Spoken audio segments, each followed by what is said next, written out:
ಬಸನಗೌಡ ಪಾಟೀಲ್ ಯತ್ನಾಳ್ ರಾಜಕೀಯ ವೈರಿ. ಯತ್ನಾಳ್ ಅಂದ್ರೆ ನಂಬಲೇಬೇಕು. ಅತ್ತ ಹೊಸ ಪಕ್ಷ ಕಟ್ಟೋದಕ್ಕಾಗೋದಿಲ್ಲ, ಇತ್ತ ಬಿಜೆಪಿಯನ್ನ ಸೇರೋದಕ್ಕೂ ಆಗಲ್ಲ. ಮಾತನಾಡಿದ್ದನ್ನ ಮಾಡದೆ ಪಲಾಯನ ಮಾಡುವ ಬಸನಗೌಡ ಪಾಟೀಲ್ ಯತ್ನಾಳ್. ಬಿಜೆಪಿಗೆ ಸೇರೋದಕ್ಕೂ ಹರಸಾಹಸ ಪಡ್ತಾ ಇರುವ ಯತ್ನಾಳ್ಗೆ ರಾಜಾಹುಲಿ ಬಿಗ್ ಶಾಕ್.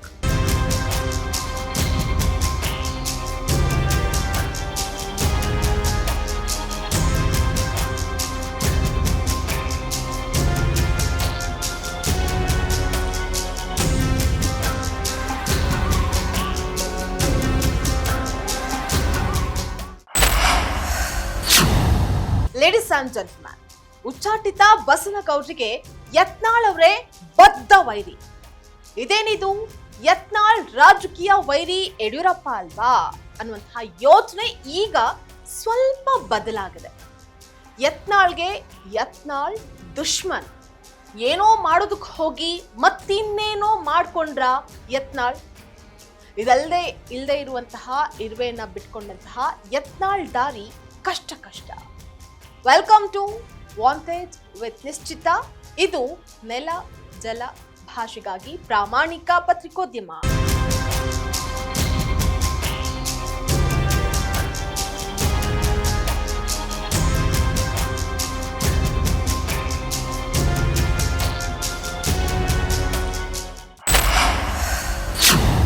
ಕೊನೆಗೂ ಹೊಸ ಪಕ್ಷವನ್ನ ಕಟ್ಟಲೇಬೇಕಾದಂತಹ ಅನಿವಾರ್ಯತೆ ಪರಿಸ್ಥಿತಿ ಬಂದೆ. ಅದಕ್ಕೂ ಸಿದ್ಧರಾಗ್ತಾ ಇದ್ದಾರೆ ಬಿಜೆಪಿಯ ಉಚ್ಚಾಟಿತ ಶಾಸಕ ಬಸನಗೌಡ ಪಾಟೀಲ್ ಯತ್ನಾಳ್. ಆದ್ರೆ ಅಂತಹ ಪರಿಸ್ಥಿತಿ ಬರದೇ ಇರೋದೇ ಒಳ್ಳೆಯದು ಅನ್ನುವಂತಹ ಅಭಿಪ್ರಾಯವೂ ಅವ್ರಿಗಿದೆ. ಹೊಸ ಪಕ್ಷವನ್ನ ಕಟ್ಟೋದು, ಬಿಜೆಪಿಯ ವಿರುದ್ಧ ಸ್ಪರ್ಧೆ ಮಾಡೋದು ಯತ್ನಾಳ್ ಅವರ ಮೊದಲ ಆದ್ಯತೆ ಅಂತೂ ಖಂಡಿತ ಅಲ್ವೇ ಅಲ್ಲ. ಜೆಸಿಬಿ ಪಕ್ಷವನ್ನ ನಾನು ಕಟ್ತೀನಿ, 130 ಸ್ಥಾನವನ್ನ ಗೆದ್ದು ಮುಖ್ಯಮಂತ್ರಿ ಆಗ್ತೀನಿ, ಬಿಜೆಪಿಯವರು ಮತ್ತೆ ವಿರೋಧ ಪಕ್ಷದಲ್ಲೇ ಕೂರ್ಬೇಕಾಗತ್ತೆ, ಪಕ್ಕದ ತಮಿಳುನಾಡಿನಲ್ಲಿ ಸಾಧ್ಯವಾಗಿದ್ದು ನಮ್ಮಲ್ಲಿಯೂ ಸಾಧ್ಯ ಅನ್ನುವಂತಹ ಯತ್ನಾಳ್ ಅವರ ಮಾತುಗಳು ಕೇವಲ ರಾಜಕೀಯ ಹೇಳಿಕೆಗಳಲ್ಲದೆ ಮತ್ತೇನೂ ಅಲ್ಲ. ಹೇಗಾದ್ರೂ ಸರಿ 2028ರ ಚುನಾವಣೆಗಿಂತ ಮೊದಲು ಬಿಜೆಪಿಗೆ ವಾಪಸ್ ಸೇರಬೇಕು ಅನ್ನುವಂತಹದ್ದೇ ಅವರ ಒಂದಂಶದ ಅಜೆಂಡಾ. ಅದಕ್ಕೆ ಯತ್ನಾಳ್ ಅವರು ತಮ್ಮ ವೈರಿ ಯತ್ನಾಳ್ ಜೊತೆನೆ ಸೆಣಸಾಡಬೇಕಾಗಿದೆ.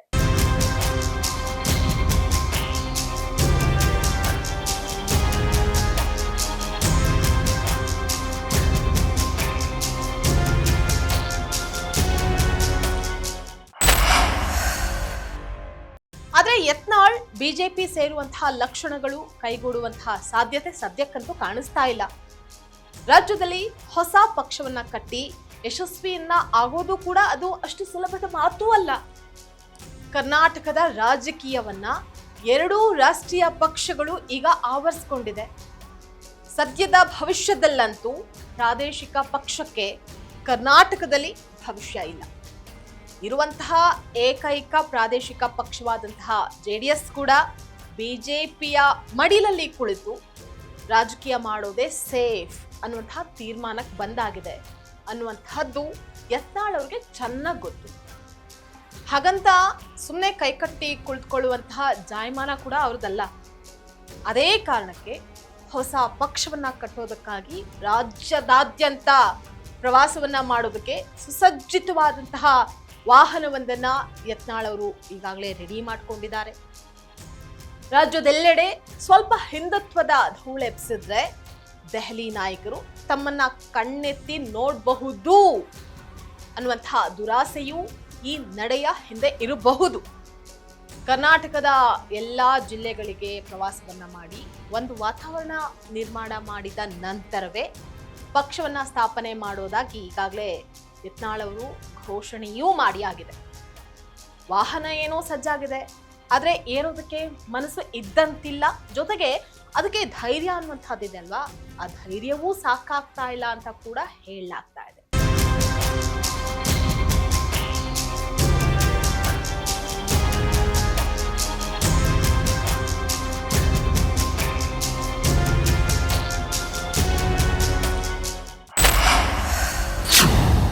ಬಿಜೆಪಿಗೆ ಯತ್ನಾಳ್ ಘರ್ ವಾಪಸ್ಸಿಗೆ ಅಡ್ಡಿಗಳು ಏನ್ ಹಾಗಾದ್ರೆ, ಉತ್ತರ ಭಾರತದ ಮಾದರಿಯಲ್ಲಿಯೇ ಕರ್ನಾಟಕದಲ್ಲಿಯೂ ಸಹ ಯೋಗಿ ಆದಿತ್ಯನಾಥ್, ಹಿಮಂತ್ ಬಿಸ್ವಾ ಶರ್ಮಾ ಮಾಡೆಲ್ನ ಉಗ್ರ ಹಿಂದುತ್ವದ ರಾಜಕಾರಣವನ್ನ ಬಿಜೆಪಿ ಮಾಡಬೇಕು ಅನ್ನುವಂಥದ್ದನ್ನ ಬಯಸುವಂತಹ ಒಂದು ವರ್ಗ ಕರ್ನಾಟಕ, ಅದು ಬಿಜೆಪಿಯಲ್ಲಿದೆ. ಕರ್ನಾಟಕದ ಬಿಜೆಪಿಯಲ್ಲಿ ಅನಂತಕುಮಾರ್ ಹೆಗ್ಡೆ ಆಗಿರ್ಬೋದು, ಪ್ರತಾಪ್ ಸಿಂಹ, ಸಿಟಿ ರವಿ, ಬಸನಗೌಡ ಪಾಟೀಲ್ ಯತ್ನಾಳ್ ಅವರ ಕೈಗೆ ಬಿಜೆಪಿಯನ್ನ ಕೊಟ್ಬಿಡಿ ಅಂತ ಬಲವಾಗಿ ಪ್ರತಿಪಾದಿಸುವಂತಹ ಗುಂಪು ಅದು. ಯತ್ನಾಳ್ ಅವರನ್ನ ಮತ್ತೆ ಪಕ್ಷಕ್ಕೆ ವಾಪಸ್ ಕರೆ ತರಬೇಕು ಅನ್ನುವಂತಹದ್ದೇ ಇದೇ ಗುಂಪಿನ ಒತ್ತಾಯವೂ ಹೌದು. ಸ್ವತಃ ಬಸನಗೌಡ ಪಾಟೀಲ್ ಯತ್ನಾಳ್ ಅವರು ಬಿಜೆಪಿಗೆ ಸೇರ್ಪಡೆ ಆಗೋದಕ್ಕೆ ಉತ್ಸುಕರಾಗಿದ್ದಾರೆ ಅನ್ನುವಂತಹ ಮಾತುಗಳು ಇದೆ. ಆದ್ರೆ ಯತ್ನಾಳ್ ಘರ್ ವಾಪಸ್ಸಿಗೆ ಆಗುವಂತಹ ಅಡ್ಡಿಗಳು ಏನು, ಜೊತೆಗೆ ಯಾರ್ಯಾರು ಅನ್ನುವಂತಹದನ್ನ ಮಾತ್ರ ಇಲ್ಲಿ ಕುತೂಹಲದ ಪ್ರಶ್ನೆ ಕೂಡ.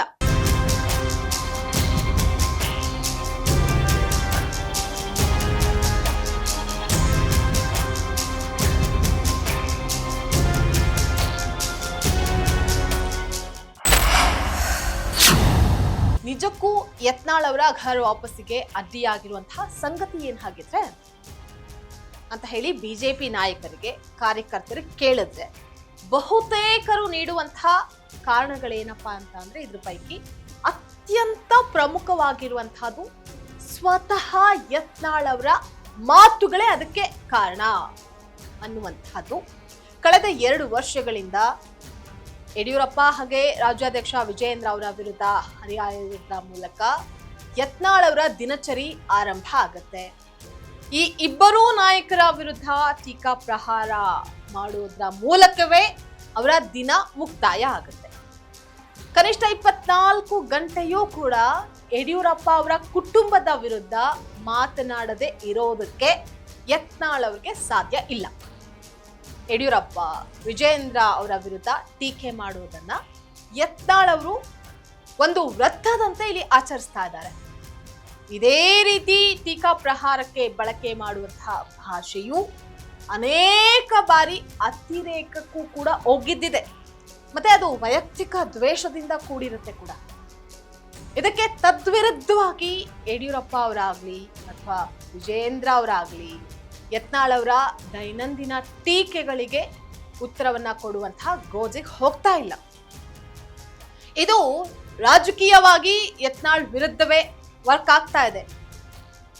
ಈ ಅತಿರೇಕದ ಟೀಕೆಗಳನ್ನ ಜೀರ್ಣ ಮಾಡ್ಕೊಳ್ಳೋದಕ್ಕೆ ಬಿಜೆಪಿಯ ಬೆಂಬಲಿಗರಿಗೂ ಸಹ ಇದು ಸಾಧ್ಯ ಆಗ್ತಾ ಇಲ್ಲ. ಹೈಕಮಾಂಡ್ ಕೂಡ ಯತ್ನಾಳ್ ಅವರಂತಹ ಇಂತಹ ಮಾತುಗಳಿಂದ ಬೇಸತ್ತಿದೆ ಅನ್ನುವಂತಹ ವಿಶ್ಲೇಷಣೆಗಳು ಕೂಡ ಇದೆ.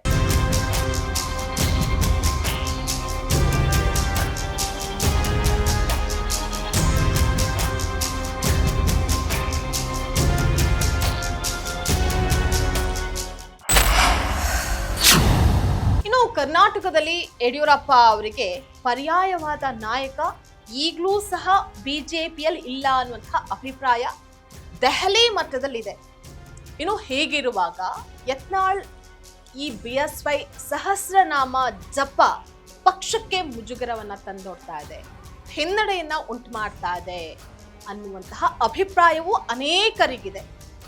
2023ರ ಚುನಾವಣೆಯ ಹೀನಾಯ ಸೋಲಿನ ನಂತರ ಒಂದರ ಹಿಂದರೊಂದಂತೆ ನಡೆದಂತಹ ಉಪಚುನಾವಣೆಗಳ ಸೋಲಾಗಿರ್ಬೋದು ಅಥವಾ ವಿರೋಧ ಪಕ್ಷವಾಗಿಯೂ ಪರಿಣಾಮಕಾರಿಯಾಗಿ ಕೆಲಸ ಮಾಡಲಾಗದಂತಹ ಸ್ಥಿತಿ, ಮತ್ತೆ ಕೊನೆ ಮೊದಲಿಲ್ಲದಂತಹ ಪಕ್ಷದ ನಾಯಕರ ಕಚ್ಚಾಟ, ಹಾಗೆ ವಿಜೇಂದ್ರ ಪರ ಮತ್ತು ವಿರುದ್ಧದ ಗುಂಪುಗಾರಿಕೆಯಿಂದಾಗಿ ರಾಜ್ಯದಲ್ಲಿ ಬಸವಳೆದಿರುವಂತಹ ಬಿಜೆಪಿಯ ಸಂಘಟನೆಗೆ ತುಸು ಚೇತರಿಕೆಯನ್ನ ನೀಡಿದ್ದು ಇತ್ತೀಚೆಗೆ ನಡೆದಂತಹ ಚಿತ್ರದುರ್ಗದಲ್ಲಿ ನಡೆದಂತಹ ಬಿಎಸ್ವೈ ಅವರ ಅಭಿಮಾನೋತ್ಸವ.